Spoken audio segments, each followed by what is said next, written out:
Tonight you arrive among rain-dark lanes and flint-walled fields in 12th-century England, in the reign of Henry II, a travelling royal clerk, and sometime justice bound for a Benedictine Abbey, where pilgrims press the gate and whispers linger over relics that shine a little too alike. If you enjoy this gentle journey, please consider subscribing.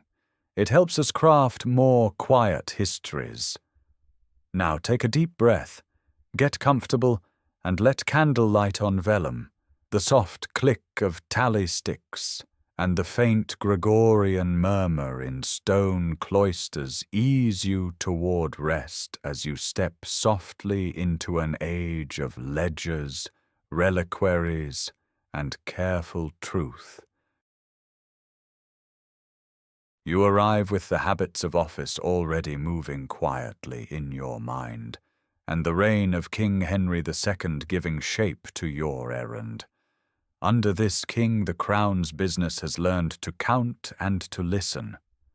At the Exchequer, clerks spread a cloth of dark and pale squares like a chessboard to sort accounts across the table, setting counters into neat lines for the sheriff's farms and the abbey's renders. Receipts are cut into tally sticks and split lengthwise, stock and foil, so that the notches match again when payer and crown meet at Easter and Michaelmas. The great annual records, called the pipe rolls, coil like a parchment hose and carry forward sums that sheriffs and stewards cannot wish away, each membrane sewn to the next, so figures flow from shire to shire. Men of your training travel between these worlds of number and oath, writing neat hands that the treasurer can trust, asking questions that sheriffs cannot answer with bluster. The crown's law has begun to move as well, in the strides of itinerant justices who ride the general air and carry writs sealed with green wax against the leather of their bags.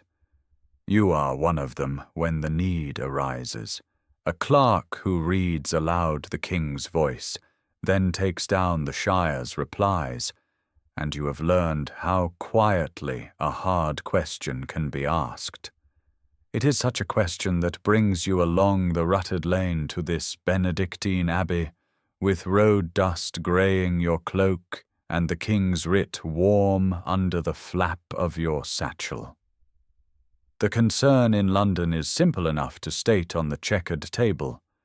The Abbey's offerings have risen like a spring flood, but no new manor has been enfeoffed, and the sheriff's account strains to square the sums.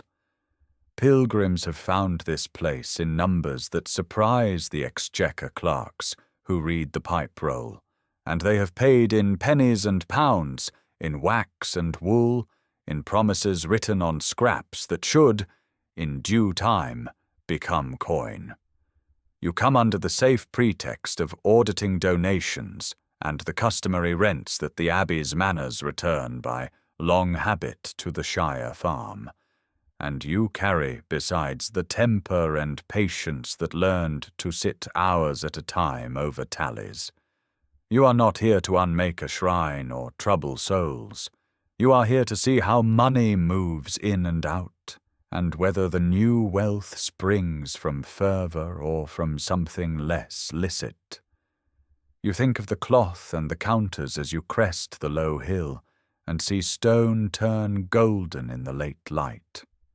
A Benedictine house has its own order, no less exact than that of the Exchequer, and you watch it unfold as the porter peers through the wicket and then pulls the chain.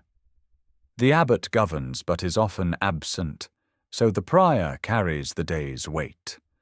He keeps the schedule that anchors the divine office, vigils in the dark that begins the day, lauds as the east whitens, then prime, terce, sext, nun, vespers and compline closing the evening like a book.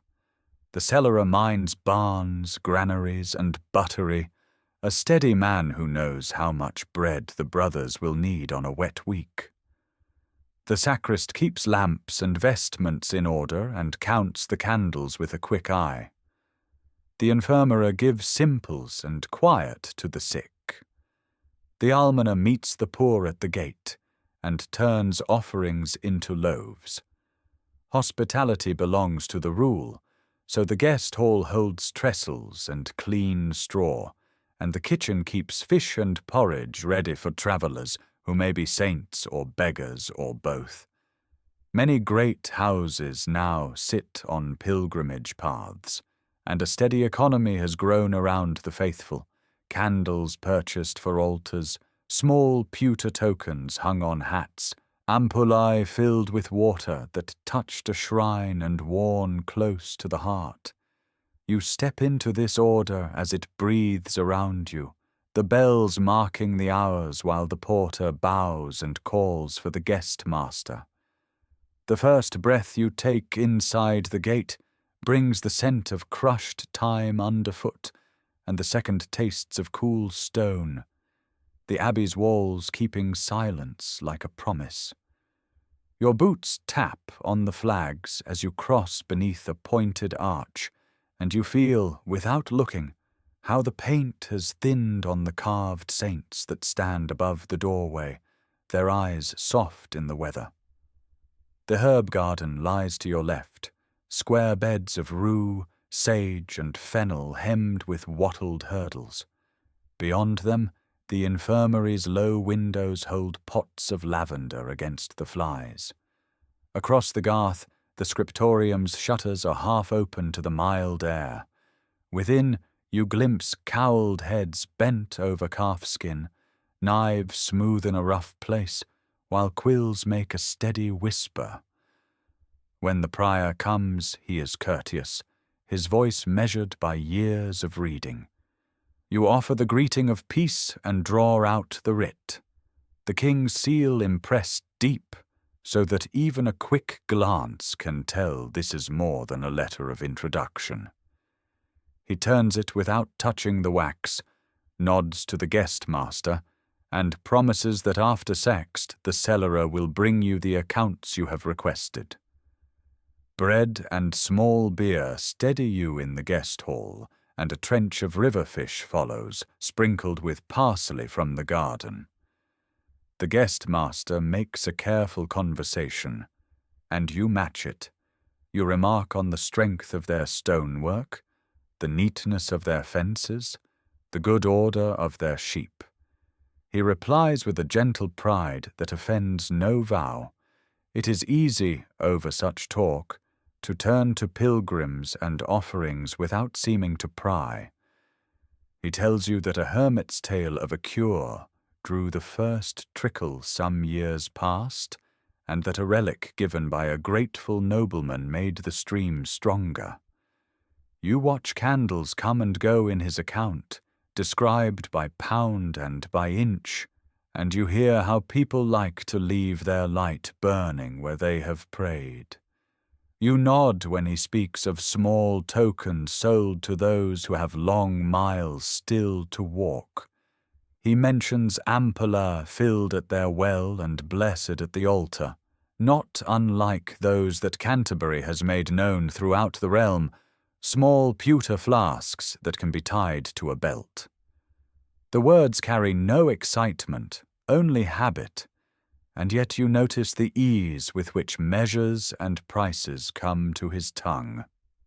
After none, the cellarer arrives with a basket of rolls bound in leather thongs, and with a bag of split sticks that chock against one another with a hollow sound. You set the pipe roll year by year in your mind, and begin to match their accounts to those you know must be held in London, asking for the farm from the grange at the river, for the boon works owed at harvest, for the fee that a distant miller pays to grind with the abbey's water. The cellarer, a man with hands that keep the memory of grain, answers steadily, and you mark where the rents increased and whether they fit the sheriff's last return. The tally sticks interest you by their number. Each notch speaks of purchase or offering, and you measure how many candles must have been bought to line up the deeper cuts. Coin is kept in a coffer near at hand, and when he draws out a few pennies to show that the sums have not flown as promises, you note the cross stamped sure and sharp, recent money that speaks of frequent change. There is nothing here that cries out, only abundance that you find yourself weighing as carefully as the cellarer weighs flour. Before Vespers, the sacrist allows you to enter the church, while he sets new tapers and checks the locks on chests set into the wall. The air is cool and sweet with beeswax, and the floor shows the faint scuff where pilgrims have walked with the same hope in their step. A few reliquaries gleam on a side altar, silver-gilt work with small rock crystal windows where something pale and precious lies. You bow, as courtesy requires, and you notice in passing the chasing on the metal a pattern you have glimpsed elsewhere on your travels. In your satchel you carry sketches and notes made on other circuits, nothing grand, just marginal hands reminding you that a shrine in the north boasted a fragment housed in a case with nearly the same scroll-work, nearly the same enamel border. When you ask who made the adornments, the sacrist shrugs and says a craftsman from the city came through 2 summers past, and that God sends skill where he wills. You accept this with a nod, storing the detail as you have learned to store a figure that may matter later. You do not count bones, you count similarities, the way an eye counts whether rows will meet when the counters are set on the checkered cloth. Evening draws out the stone's warmth, and the brothers begin to gather in the choir, their voices finding the plainchant that will carry the office through the dimming light. You step back into the cloister and pause near the arcade where the garden's soft smells drift, and for a moment you let the rhythm of this place steady your own thoughts. Along the outer wall, a pair of merchants set up low trays for the morrow, with small lead tokens and cords ready to thread them. An older woman asks the porter if she may sleep near the bakehouse because the wind catches her bones, and he agrees, not unkindly. All at once the abbey's prosperity seems porous and obvious, 100 small acts, each with a coin or a candle, each recorded in a hand that will be rolled into a larger hand in London. You remember the Exchequer's unease, and yet what you see here could be pure fervour given a careful count and good order. You close your eyes, feeling the seal press gently against your side, and hold the first question where it will not disturb the peace. Whether devotion alone explains the sums you must report, or whether unseen hands have found a way to hurry grace into money. The duties that bring you down this road are born of the king's reforms as much as of piety. Under Henry II, sheriffs render accounts at the Exchequer, justices ride the shires, and writs reach farther than spears, bringing order with ink and seals. Tallies are cut and notched, then split to bind debtor and creditor to the same truth, while the great pipe rolls gather figures into neat columns that speak to London across the seasons. Even monasteries are expected to show how oblations pass into wax, bread, and charity, and how rents in kind turn into roofs that do not leak. The Crown wants steady roads and quiet borders after years of disorder, and it prefers to achieve both with records and promises rather than garrisons. You carry that preference like a lamp, testing shadows without stirring fear, and you let the knowledge settle around you as easily as the dust on your cloak. The world you move through is shaped by prayer and by the footfall of those who seek sanctity. Monks of the Rule rise at prescribed hours, their days divided between the offices, reading, and work, with hospitality a commanded labor rather than an indulgence. Relic cults gather the hopes of the countryside, a scrap of cloth, a fragment of bone, a drop of oil from some venerable lamp, all enclosed in reliquaries that turn devotion into pilgrimage. Canterbury's fame after Becket's martyrdom has already made small lead ampelorg and pewter badges fashionable tokens, stamped with saints or shrines and hung from belts and hats. Limoges Champlevé enamel with bright blues and copper gleam has become a favoured craft for housing the sacred, and even modest abbeys dream of owning one fine chase to gladden visiting eyes. You let these currents of faith and fashion explain themselves as you watch the road swell toward the abbey gate. The pilgrim route curls along hedgerows and pasture, and you walk it slowly, listening while vendors talk over their wares. A woman sells coarse loaves and soft cheese to travellers who prefer breakfast before the porters stir the monastery, and her husband nods toward feast days when the crowd thickens like geese on a common. A lad holds out candles of tallow and a few precious sticks of beeswax, naming prices that rise when a major vigil approaches.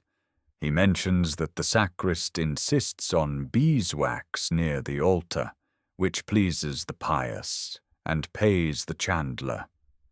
2 men at a trestle table pour cups of ale and stack small lead ampoules bearing the abbey's device, saying that pilgrims like to take home a stoppered flask of sanctified oil, or at least water touched to a reliquary. Further along, a peddler lays out pewter badges stamped from a worn die. You note how one badge matches a design you have seen at a different shrine downriver, though the letters aim to name this house. You trade coins for a modest handful, thanking each seller, and in return they speak freely about feast days that fill their purses, and weeks of lean travel when the road is a quiet ribbon and they make do with mending pots. Inside the guest hall, cool and broad, the almoner receives you with a bow, and a brother notes your name and office with careful strokes. He explains the rhythm of hospitality. Bread and pottage for the poor at the great door each day, a pallet and blanket for pilgrims with letters, a place by the fire for the infirm with a token from the infirmary. On major feasts, he says, triple rations go out at the almonry, and barrels of small ale are tilted to fill every horn, because generosity itself draws blessings and future gifts. He shows you his list of distributions, written in a steady hand, and a small coffer for alms with 2 locks, each key held by a different officer to ensure no hand acts alone. He adds without complaint that more strangers come since news of healings spread, and that the wild years of King Stephen left many with deep wants that still echo on the road. You listen, measuring the gentle pride of a man who believes that bread and order are kin. The kitchens and cellars give up their detail with the matter-of-factness of storerooms, and the cellarer is a sturdy man pleased to talk in quantities. He opens a carved chest that smells of wax and parchment, lifting account rolls tied with ribbon, each strip headed with a year of the reign, and he sets beside them tallies split with merchants for eels, herring, and salt. He speaks of wheat ricks and oats, of rents paid in cheese and hens, and of the perishable turned into durable by salting and smoke. He mentions the distant ports that send barrels upriver when the roads are poor. Beeswax comes dear. he says, but one must pay for light before the relics. Tallow will do for the refectory, yet the shrine deserves a clear flame. He shows you how he reckons pilgrims by loaves spent, and you notice his figure for the last vigil sits higher than the almoner's tally of beds laid in the hall. You ask nothing sharp, only how it feels to prepare for the great crowd, and he admits he sleeps, if at all, in the pickling room when a feast draws near. The cloister gathers you into its square of grass, carved arcs muting footsteps, and the sacrist meets you under the walk with a ring of keys. He leads you into the church to the glow of sanctuary lamps, and with a careful hand he points out the reliquary chasses, one newer from Limoges, with saints enamelled in blue and green, their eyes picked out with fine lines that catch the light. He speaks softly of wicks braided from flax, of how many pounds of wax burn in a vigil, and of the duties of mending and counting. He shows a book where oblations are set down by day and by vigil, marked against the oil and wax that keep the holy things bright. At a side altar you see a small case, well made but less fine, that holds cloth contact relics said to have touched a greater shrine. You note a stamp on its base that repeats a mark you've seen on badges without comment. In a side room he unlocks a coffer, producing charters with beeswax seals of former kings and nobles, and a cartulary copied by a patient hand so that gifts may be remembered, even as the original wax grows brittle. You thank him for the tour, and he smiles, saying that numbers serve devotion when they let lamps burn without interruption. In the infirmary the air smells of rosemary and broth, and the infirmarian's voice is as light as the linens he smooths. He explains how travellers bring fevers from marshes, or blisters that turn foul on long roads, and how the herb garden yields betony, comfrey, and fennel for comfort more than cure.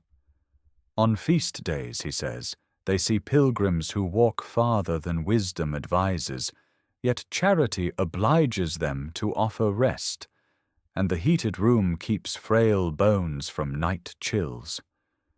He has notices, too, of the town outside, an innkeeper who knows when the stream of visitors thickens, and a chandlery that moulds extra tapers when a writ announces a fare or indulgence.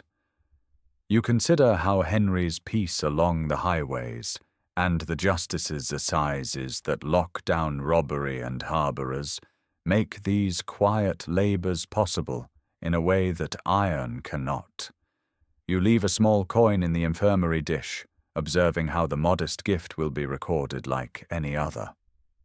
As dusk deepens, you sit with the cellarer and sacrist to review a gentle inventory, not as a threat, but as a shepherding of facts. Wax purchased this quarter, listed by the pound, does not quite equal the sum implied by vigil burn rates, and the sacrist's careful notes, and the difference is slight enough to be explained by wastage, though it returns over several months. Ampulla stamped with the abbey's sign are counted in sacks, and the numbers dispensed at the porter's lodge do not entirely match the tally of metal purchased from the pewterer, a gap that widens on high feasts. Badges stored in a wooden box are fewer than the oblations that mention them, with the words "token taken" appearing more often than the box would suggest, yet always in the messy days after a vigil. You mark in your mind that the almoner's guest list and the cellarer's bread tally have drifted past each other by a small but measurable margin.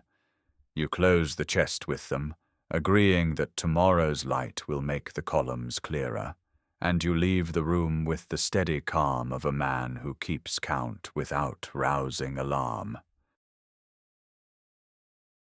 You step with the sacrist into the treasury, a narrow room of stone where iron hasps fasten chests, and the light from a small, high window glints on glass and gilding. In a Benedictine house such as this, the sacrist keeps custody of the vessels for Mass, the keys to the armarium, and the reliquaries that draw pilgrims to kneel, so his ledger lies open as naturally as his hands. He explains, quietly and without fuss, that every gift is recorded on wax tablets before being copied into parchment, and that receipts for oblations are kept with letters from bishops attesting to holy fragments. Your work as a royal clerk brings habits of the Exchequer into these hushes. You look for the witness lists, the seals, the dating clauses, just as you would on a royal charter.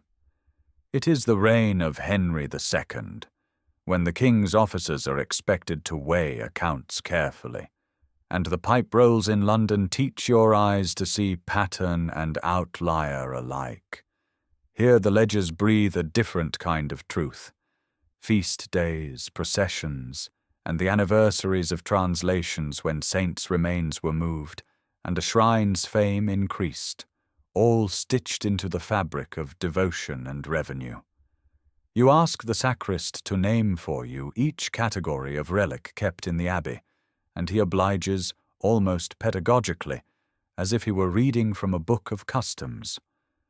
Primary relics, he says, are bones, hair, or even teeth, things of the saint's own person, often cradled in little bone tubes or beneath rock crystal, so a pilgrim's eye might see without touching. Secondary relics, the brandia, are cloths brushed against a tomb, dust from a shrine mixed into wax, or oil from a lamp that burns near a martyr's skull, multiplied carefully so piety may travel where bodies cannot. There are also objects associated with a life, a bishop's glove, a fragment of a staff, kept with reverence but not mistaken for the holy remains themselves. Division is not fraud by itself, the sacrist reminds you. Since the early centuries, the faithful have divided relics so that a saint's presence might be felt in several churches, with bishops setting the bounds of what is licit. For each fragment and cloth there should be an authentic, a small note sealed by an episcopal hand, giving the place of origin and date of bestowal, and there should be entries in the abbey's calendar marking the translation or the arrival that drew processions to the doors. You inquire about their reliquaries, and the sacrist's demeanor becomes almost tender as he names the craftsmen like old friends. Many caskets come from Limoges, he says, that city across the water where Champlevé enamel glows as if fire were tamed in copper. Copper plates gilded, engraved, and filled with blue and green glassy pastes, then fired to a sheen that catches candle flame. Some pieces bear little riveted figures of apostles, others show beasts and vine scrolls, and quite a few have glass-fronted windows or lenses of rock crystal, so a sliver of bone shines within. Local goldsmiths mount smaller items, using gilded silver and stamped rosettes, and a glazier from the town cuts horn or thin glass to cover tiny cases. When a donor commissions a reliquary to honor a relative's vow, the record of that gift should sit with the inventory, and often the saint depicted on the enamel corresponds to the relic within, a tidy catechism in metal and light. Ampullae for pilgrims, little lead flasks, hang from pegs here too, some from Canterbury with their punched letters and martyr's image, others bearing scallop shells for Compostela. Badges and tokens likewise lie in baskets, evidence of the broad map of devotion that threads through ports and fairs. You listen, nodding, while your fingers note hinge work, punch marks, and the grammar of ornament that a craftsman's hand cannot entirely disguise. As the sacrist lays out letters of authentication, your attention settles on the seals. They should be small vesica shapes with an image of a bishop holding a crozier, a Latin legend curling around the edge, and cords or tags that suit local custom. A few look plausible, wax-tinted green or red, cleanly impressed with flourished initials matching the diocese, but others trouble you gently, the way a line of accounts with two neat sums does. One seal bears a standing figure whose crozier bends the wrong way, and the legend uses an uncial E where the local scribe prefers a tall, narrow one. Another has wax poured thick and brittle, unlike the supple blend you have seen from this region. The dating clauses, too, fail to sit comfortably. A letter claims a bestowal in the 2nd year of our Lord King Henry after Easter. Yet the bishop whose name it bears did not take his see until later, a mismatch you have learned to hear like a misstruck note. Two authentics claim identical wording, down to the order of adjectives and the invocation, though they reference different saints and different dioceses, a symmetry unusual in a world where scribes carry their own habits like a signature. You write small, neat notes on your tally stick and in your codex, and you ask calmly to compare these with older documents in the chest below, where dust carries the smell of beeswax and vellum. The reliquaries themselves begin to tell you a story in the language of their metal. 3 caskets attributed to different donors share the same star-shaped punch to dot the backgrounds, the same slight misalignment in a row of cloisonne walls, and hinges cut to the same breadth, as if a single bench in a single shop produced them, then shipped them north in a cluster. Limogeois do travel widely through the Angevin lands, thanks to shipping from Bordeaux and La Rochelle to ports such as Southampton and London, yet the repetition here aligns too precisely with dates of recent prosperity, noted by the almoner.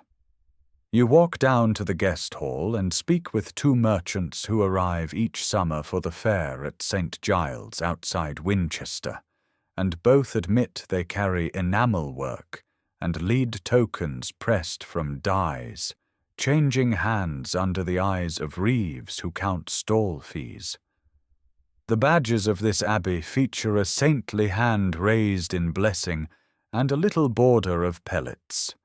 You find the same pellet border on a token from a roadside peddler 20 miles away, and again on an ampulla said to hold oil from a lamp that never burns here.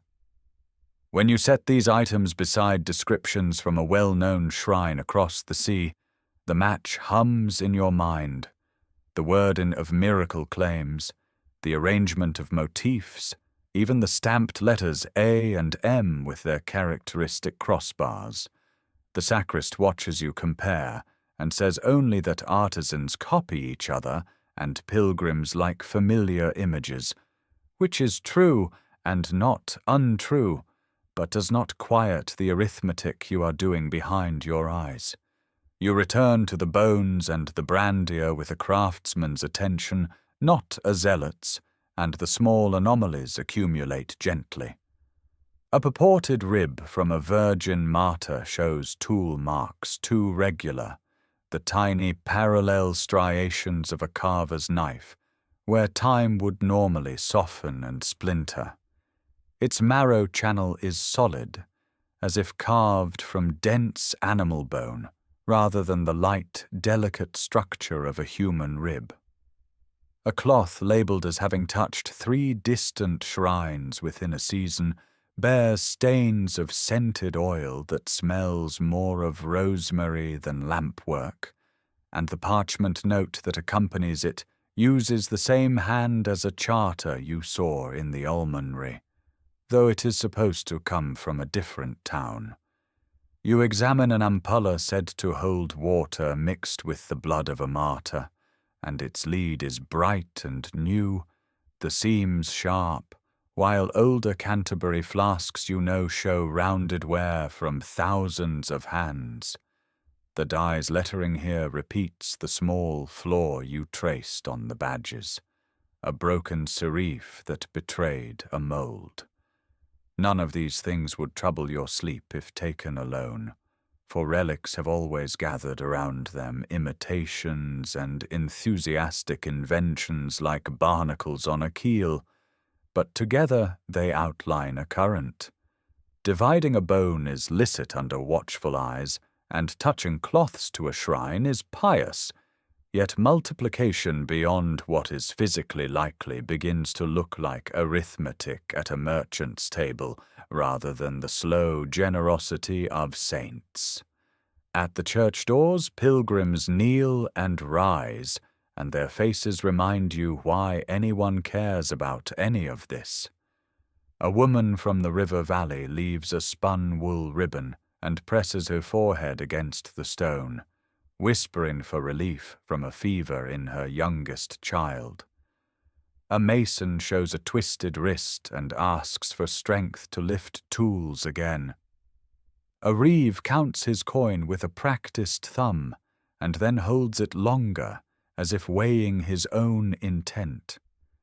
The sacrist guides them with courtesy, never hurried, touching no relic but offering candles and the promise of prayers entered into the great book of the dead and living.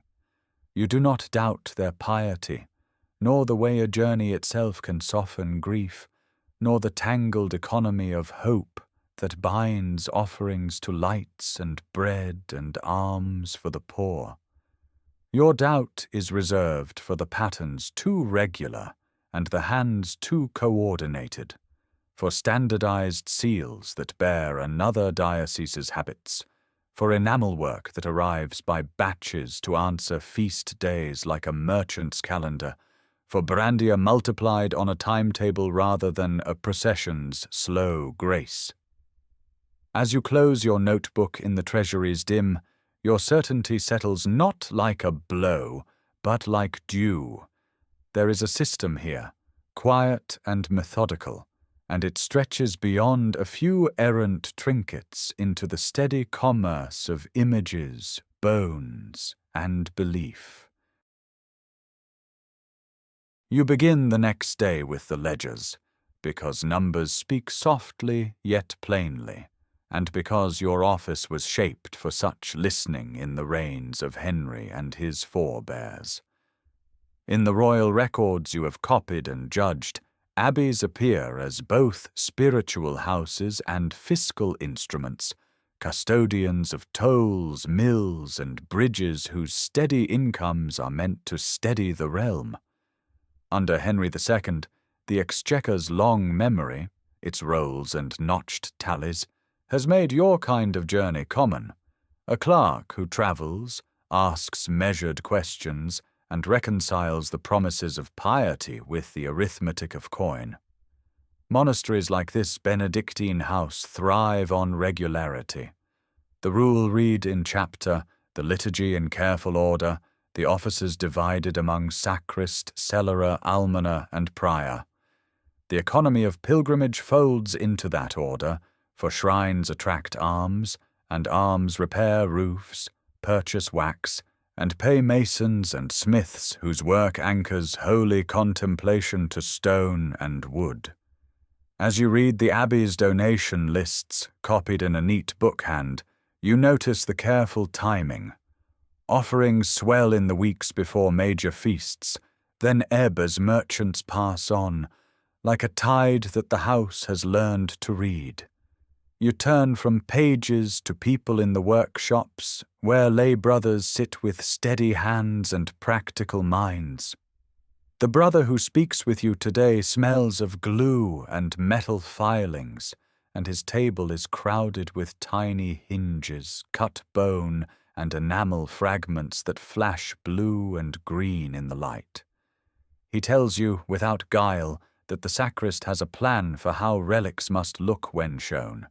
a polished crystal window, a gilded rim, a slip of parchment folded beneath that names the saint in a traditional phrase. He shows you a small stack of such slips pre-written by the parchmenter. The wording repeats, the abbreviations match, and the seal impression they await is a tidy circle pressed from a hand-carved matrix that is not an episcopal ring. When you ask where the enamel comes from, he nods towards the road and says a friend of the house, a goldsmith in town, sets the plaques into imported settings because the pilgrim's eyes are trained for color shinance on gold. He does not say forgery. He says fitting, repairing, and making consonant with devotion, and you mark his choice of words as a sign of the story you are tracing. On the road you find the merchant who supplies those glittering pieces, a man who travels with pack horses and a roll of letters tucked deep in his cloak. He talks as traders do, weighing his words like coins, and his tale is not theatrical, only practical. Limoges work comes easily since the king's lands stretch into Aquitaine, and the fair at Winchester is a good place to change coin and contract shipments. He shows you a page listing deliveries keyed to feasts, Assumption, Michaelmas, and the translation of certain saints, because buyers are plentiful when pilgrims throng. He speaks of patterns requested by the prior, certain sizes for arm reliquaries, certain medallions that echo famous shrines so that the faithful feel at home even here. When you press him gently about repetition, he shrugs and says the faithful ask for what they know, and the prior has a keen sense of what comforts the heart. He has never seen the relics themselves, only the shells, and he praises the house for paying promptly through the cellarer with tallies that match to the penny on settling day. Back in the countryside, the reeve of a nearby manor explains where some of that money goes when it leaves the counting table. He walks you to the river bridge, where new timbers gleam, and points out where iron straps have replaced wrought. The repairs, he says, were paid by the abbey after a hard winter threatened the crossing. He lists other uses that sound like a clerk's memorandum.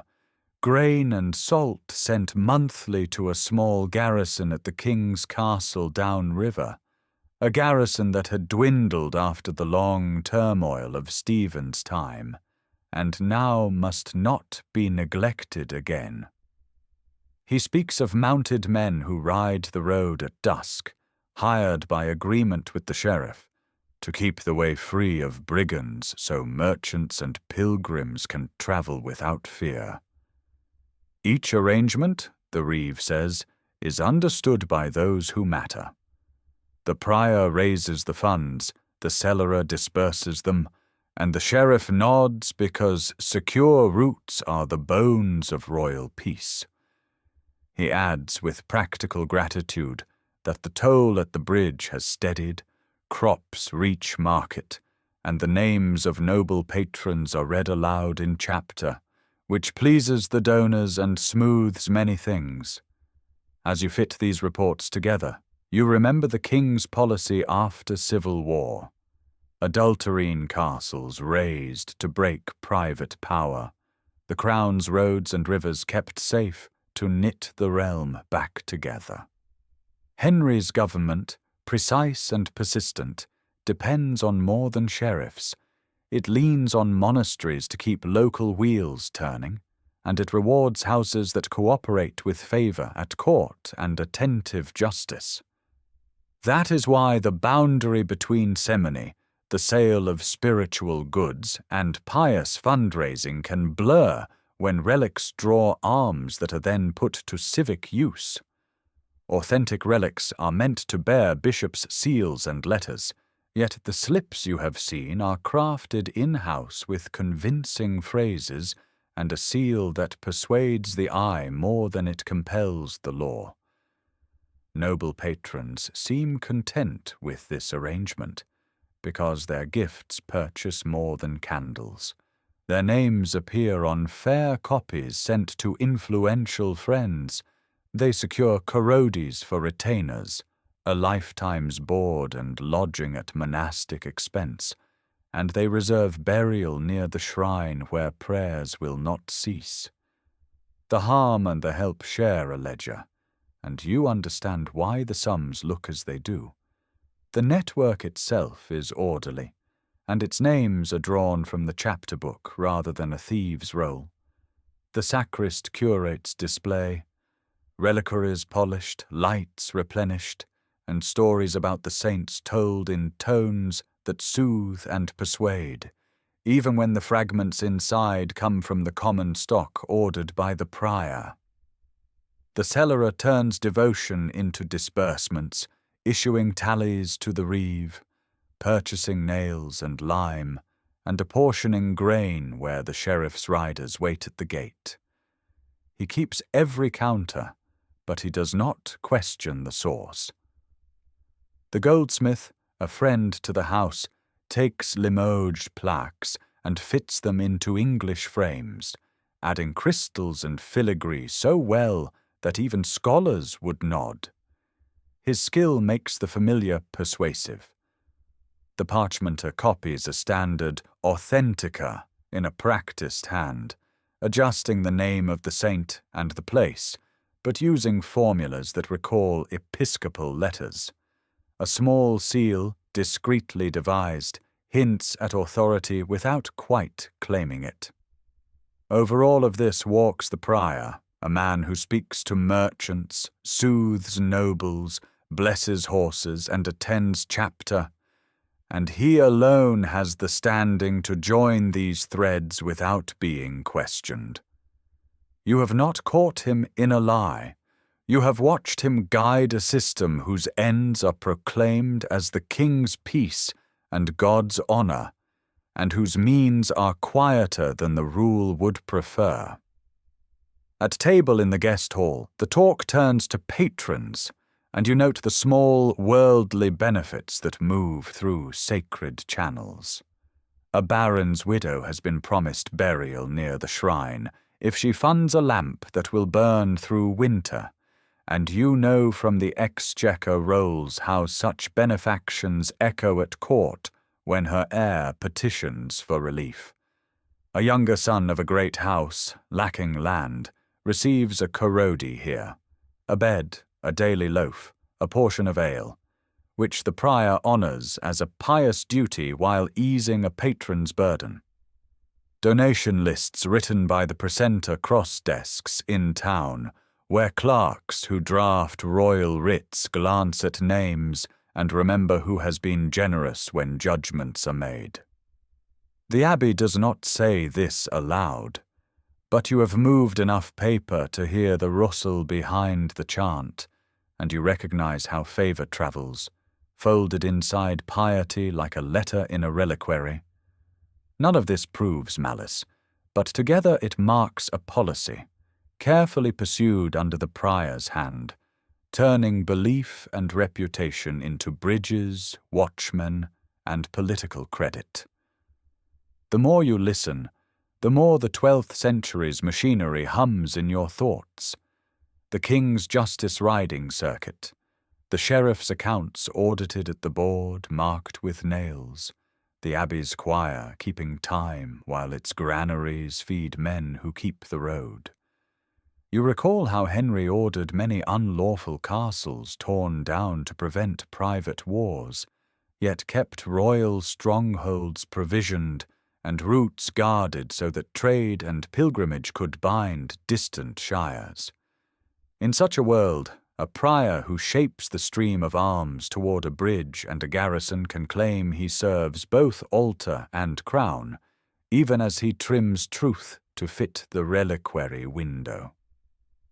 The law has words for deceit, but governance has measures for quiet effectiveness, and you feel the two scales weighing against each other in your mind. You have not come to shame a house, nor to license fraud. You have come to keep order, and order may sometimes be nurtured by a careful report that names what must be corrected without destroying what must be kept. With that patience, you decide that the next step is a private word, not a public reckoning.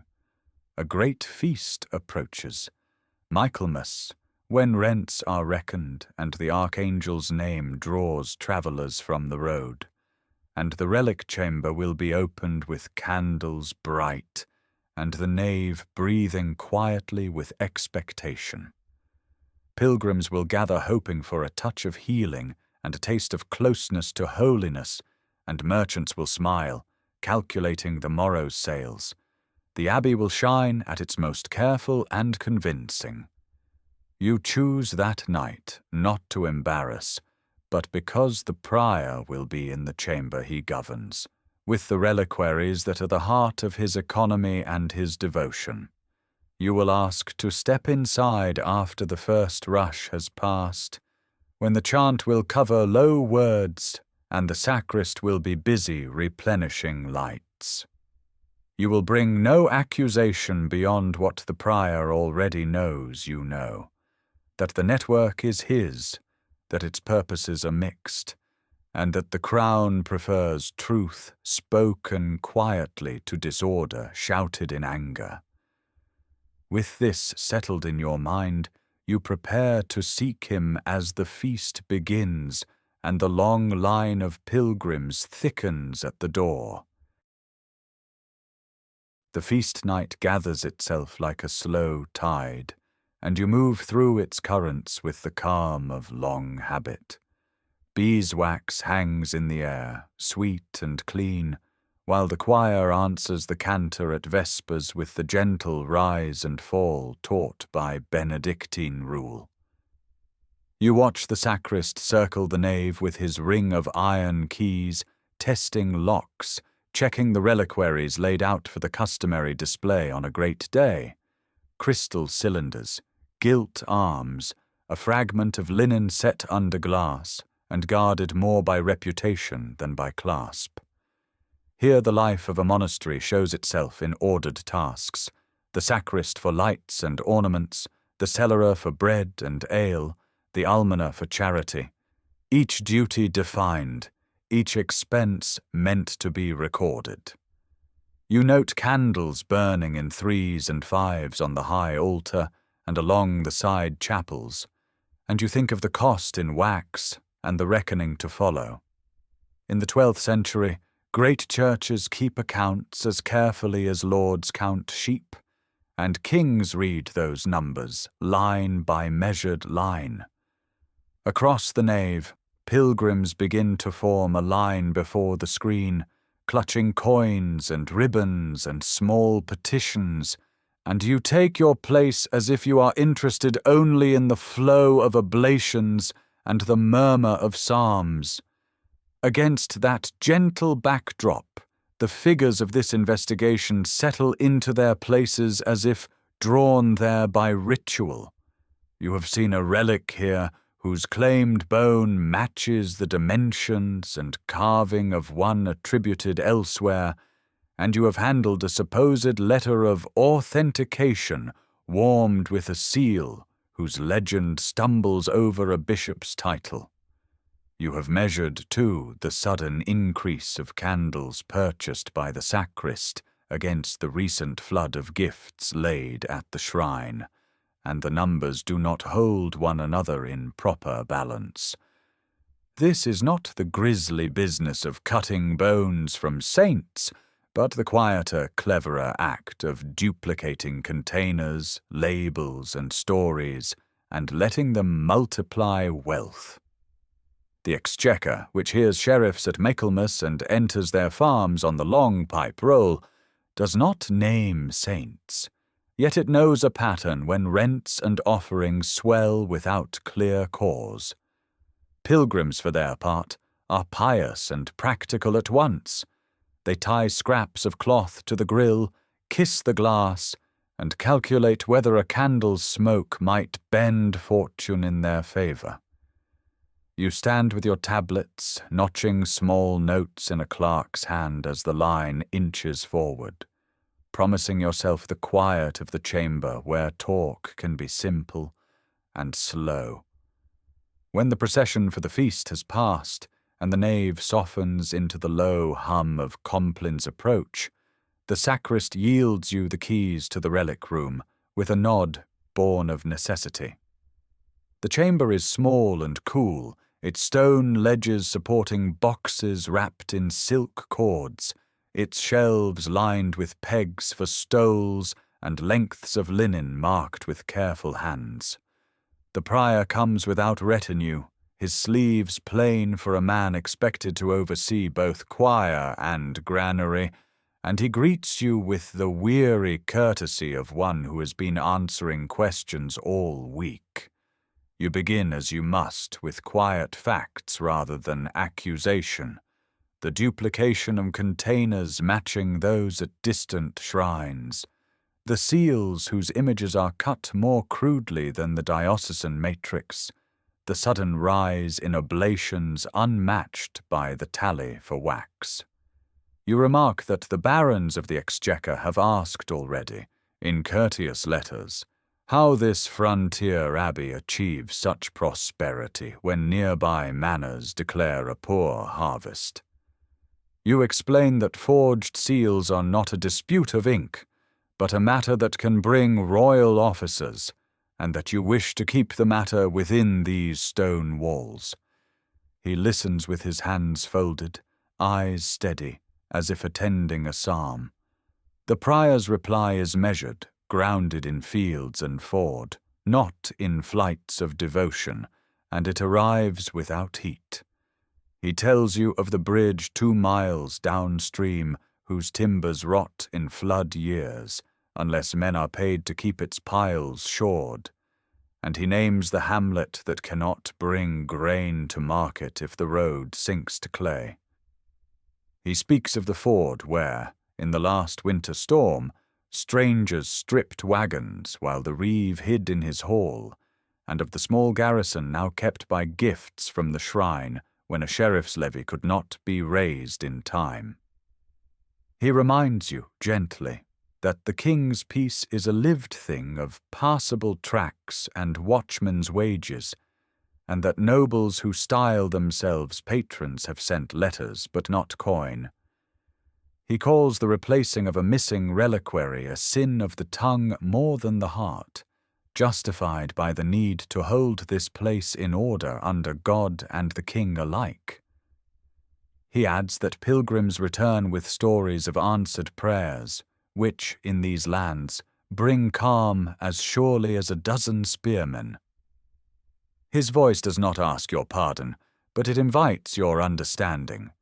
You weigh his words as you weigh your proofs, not because arithmetic yields to sentiment, but because the realm itself is a balance of order, loyalty, and revenue. In Henry's reign, abbeys fall under royal custody in vacancies, their incomes held to the king's use until a new head is installed, and such measures, though severe, are understood. Sheriffs, too, are often required to farm fixed sums and render them at the Exchequer under the watchful gaze of counters and tally sticks laid out upon the checkered cloth.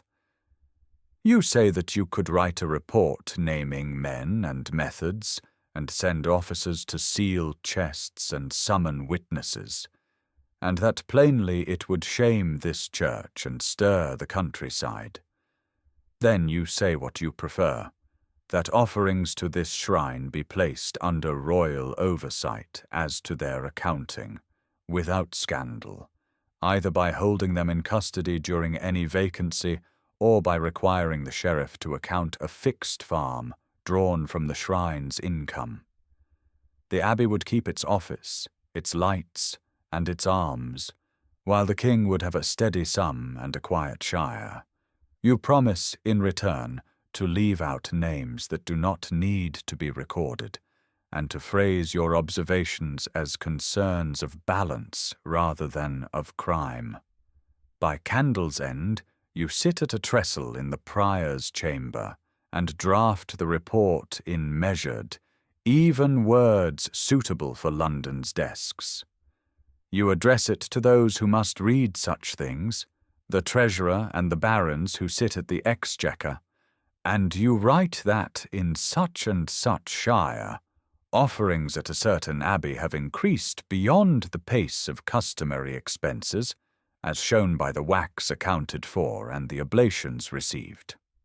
You note that authentications of relics appear irregular when compared with known diocesan issues, and that duplications among reliquaries suggest a need for correction lest scandal grow. You do not write the prior's name or the craftsman's, nor the merchant who sold the silk cords, and you name no noble whose purse is tangled in the matter. You recommend that, for the honour of God and the peace of the king, the offerings made at the shrine be enrolled into a fixed farm to be answered by the sheriff at Michaelmas and entered on the pipe roll, with surplus permitted to the sacrist for lights, and to the almoner for poor relief under regular view. You add that during any vacancy in the abbacy, the offerings be held in royal custody, to prevent misuse and maintain order, all without diminishing the public display of piety that draws pilgrims and steadies the countryside. You close with the assurance that the matter requires no further inquiry if these remedies are adopted. When the ink dries and the last candles are snuffed, you place the folded parchment with its ribbon in your satchel and leave the chamber to the darkness it knows well. The prior bows once, a movement closer to relief than triumph, and the sacrist receives back his keys with the dignity of one who understands that custody is both a burden and a grace. In the cloister, Compline has ended, and the soft retreat to dormitory steps away in the hush that follows prayer, a silence held like a blanket over the stones.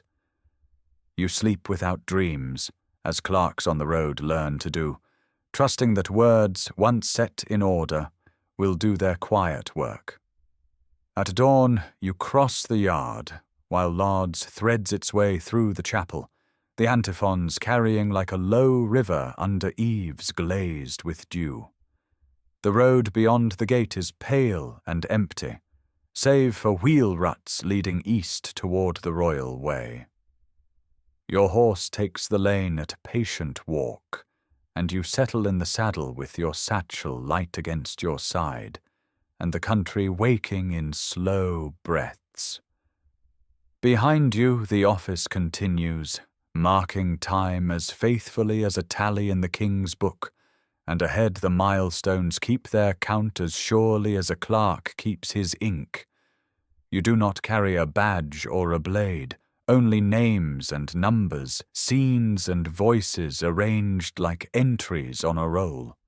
In an age before detectives have a name, you let observation and careful paperwork shape a remedy that does not announce itself. The bridge will be mended, the candles will burn, and London will receive its due without the ringing of irons. You ride on, letting the hoofbeats match the quiet measure of a psalm, and give yourself to the steady peace of a problem concluded. Night settles over the cloister with the softness of worn wool, and you let the quiet take its gentle shape. The monk's last psalm has faded into the stone, and only the smallest sounds remain. A drip from the cistern, the brush of a habit against a passage wall, the faint crackle in a wick that has burned almost to its base. In the dark, the abbey looks less like a ledger of sins and merits, and more like a shelter, raised by many hands over generations who learned to shape silence as carefully as they shaped lime and ashlar. You think of the new ways of ruling that ripple outward from Westminster, of the checkered cloth spread for the Exchequer's reckonings, where tally sticks are not harsh or merciless things, but wooden memories kept honest by their grain. Henry's kingdom is learning to write itself down. Rolls of parchment tied with cords, seals pressed into wax, the careful script of clerks who pull order from noise. Out here, on the roads worn smooth by pilgrim feet, that order hums like a steady drone beneath the chant of the church. It does not drown the chant. It asks only that the measure be clear, the weights consistent, the oath spoken so that it can be remembered. Within the chapel, the reliquary glints in the last light, a bright promise in a dim room. Faith, too, is a kind of counting, but of a quieter sort. It tallies hope, notes each petition whispered into wood and stone, and keeps no duplicate against the day of reckoning. The monks know this, even as they manage rents and tithes, even as pilgrims bring coin in exchange for comfort. You have seen the way a confession eases a brow, the way a bell at Compline steadies a heart. You have also seen how silver gathers where certainty is for sale. Both truths fit, like two halves of a tally, meeting cleanly along a hidden seam. You walk the garth once more, where dew begins to silver the grass. Beyond the wall the road waits, its ruts filled with starlight. Somewhere a reeve will count out grain, and a sheriff will count out fines. The rolls will grow by another leaf. A prior will measure candle ends in the scriptorium. And the dawn will come without favour or malice. Your hand, practised in ink and in restraint, has laid one more line in the kingdom's long account. It is enough. When you pause under the lime tree, the air holds the faint sweetness of sap. The night is wide and without haste. You let your breath follow the bell that no longer rings, each inhale rounding, each exhale falling away. Stone keeps its cool, the wax its shine, the stars their patient places. The road will be there in the morning. For now you belong to the hush between footfall and footfall, to the even pulse of a realm finding its balance, to a silence that asks nothing but rest.